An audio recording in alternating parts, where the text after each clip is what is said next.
Tamang-tama kasi dumating na yung order ko na makeup kit para sa pamangkin ko na si Rain. Excited ka na ba, baby? Opo. Excited na siya. So, buksan na natin. Noong nakaraan kasi nakita ko to dito sa TikTok feed ko. So, sabi ko magugustuhan to ni Rain. Tignan mo kung anong kulay binili ko sa'yo. Ang cute! Color pink! Oh. Diba? Parang attache case lang siyang ganyan. Oh. Oo, pwede mo siyang dalhin kahit saan ka magpunta. Excited ka na ba, anak? Pikit ka muna, pikit ka muna. Pikit ka muna. Surprise. And delete na. Sharan! Ang ganda, diba? Kasi hindi lang siya makeup kasi meron na siyang manicure set na rin. Ayan, o, diba? Napaka-cutesy. Anak. Ganda, diba? So, meron na siyang mag-glitters na eyeshadow. Meron na rin tang lipstick. Meron na, ayan, mga lipstick din yan yung iba. Merong lip gloss, ayan. At syempre, merong, ano tawag dito, yung pinaka, parang spatula eh. Basta yung parang sa makeup siya sa eyeshadow. Tapos, meron din siyang maliit na salamin dito, as you can see. And, meron na rin pang cutics. Diba, mahilig ka sa cutics? Ayan, meron tayo. Dalawang color, di ba favorite mo yung violet tsaka yung red. Tapos meron pang mga fake nails dyan. Nagustuhan mo ba? Apo. Kaya kung naghahanap ka na pang regalo sa mga pamangkin mo, sa mga junakis mo, ayan. Well, perfect na perfect to. Ilalagay ko sa yellow basket, mag-check out ka na. Isa talaga sa hindi pwedeng mawala sa aking night skincare routine is itong aking 24K Gold Eye Mask. Yes, mga kapatid. Actually, pangalawa ko na to. Pangalawang tab ko na. Ayaw naman mabuksan na naman. Meron na nga pala itong kasamang spatula para hindi naman dirty-dirty na ida-direct mo yung kamay mo dito, di ba?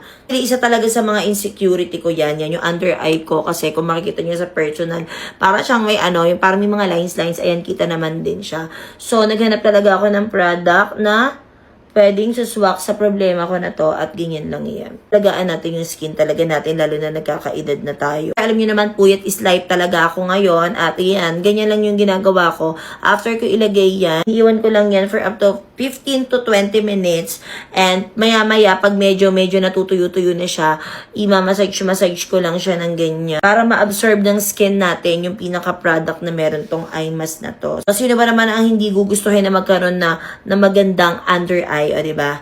Kailangan natin yan kasi puyat is life tayo. Kung medyo sensitive yung skin mo, huwag ka mag-alala kasi very natural lang yung ingredient na meron to. So, ito ay gluten-free, alcohol-free, vegan, paraben-free, non-GMO, at sulfate-free. Kaya, this is for free. Ay, hindi! Wag! At kung mahilig ka rin talaga magpuyat at nakikita mong hindi na rin maganda ang under eye mo, well, ilalagay ko sa yellow basket, i-add mo na rin to sa night skincare routine mo. Yung mga kapatid, meron lang akong gustong i-share. Huwag nyo napansinin yung face ko. Oo, kasi medyo, nakaka-distract talaga yan. Pero gusto ko lang sabihin sa inyo na yung karamihan na ginagamit kong phone stand is puro ganito. Yung di-clip ba siya?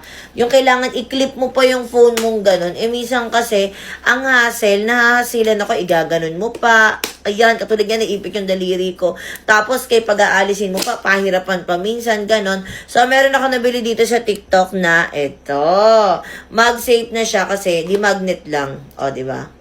Di magnet lang yan mga kapatid. At tignan nyo naman kung gaano kaganda, kung gaano ka-elegant. At the same time, super safe talaga yung phone nyo kasi talagang siya, yung mahirap matanggalin. At the same time, naiikot to, so pwede nyong ipaganyan, ipa-landscape, kung gusto nyo landscape, yung picture na gagawin nyo, or yung video, or pwedeng pa-portrait na ganyan. At huwag kang mag-alala kung walang mag-save yung phone mo kasi may extra ng ganito siya. So, pwede nyo siya ilagay sa likod ng phone mo para magamit nyo siya dito. Ayan. Pero alam nyo mga kapatid, super ganda nito kasi super safe. Hindi ka matatakot na malaglag yung phone mo or matanggal, ganon. So, ayan. Pwede nyo rin dito ilagay yan. Ayan. O, diba? So, kapag ka kapag ka sa table lang ako nagko-content, pwede, ginaganyan ko lang yan. At, mga kapatid, sobrang mura lang din ito ha. Kung gusto mo ng ganitong MagSafe na phone stand, well, ilalagay ko sa yellow basket, mag-check out ka na. Alam niyo ba mga kapatid, sobrang na-intriga talaga ako sa lasa ng rice crackers na to kasi parang iba naman daan kasi sa FYP ko. So, parang hindi ako na-intriga, binili ko na lahat ng available flavor nila. By the way, meron nga pala tong 2 available sizes which is the 240 grams and yung ilang grams to? 112 grams. So, mas malaki yung isa. Malamang, oo. So, binili ko lahat ng flavor nila. Meron tong 5 available flavors, alam ko. Meron tong itong cheese, merong melon, meron siyang classic, and meron siyang chocolate. Meron siyang banana, hindi lang ako nakabili ng maliit na version ng banana. Pero, ang pinakamasarap daw dito, ang pinakamadaming, lahat naman din talaga daw is masarap. Hindi ko pa din natatry, pero yun nga, natakam nga kasi ako. So, subukan na natin siya. Unahin natin tong classic. Pili ko perfecto sa mga coffee. Ayan, kung mahilig din kayo magkape-kape, ayan, pwede din siya. So, ganito yung texture niya sa personal. Ay, bango. Parang siya, fish cracker, yung itsura. May kalasa siya. Yung texture niya, parang, alam niyo yung lumpia na chichirya dati. Yun yung parang texture niya, pero may flavor lang to. Try naman natin itong chocolate. Buksan na natin siya lahat. Isa dito sa bestseller yung chocolate nila. Ang sarap din niya. Okay, next naman natin itong melon flavor. Meron nga wala itong 12 pieces sa isang pack. So, sulit na sulit ka na rin talaga. Ang sarap nito. Lastly, ito namang cheese. Wala. Ang sarap. Perfecto sa mga coffee, ayan. Sa mga chikitin nyo, pwede din siya. Kaya pala trend din siya dito sa TikTok kasi masarap pala talaga. Lagay ko sa yellow basket kung gusto nyo.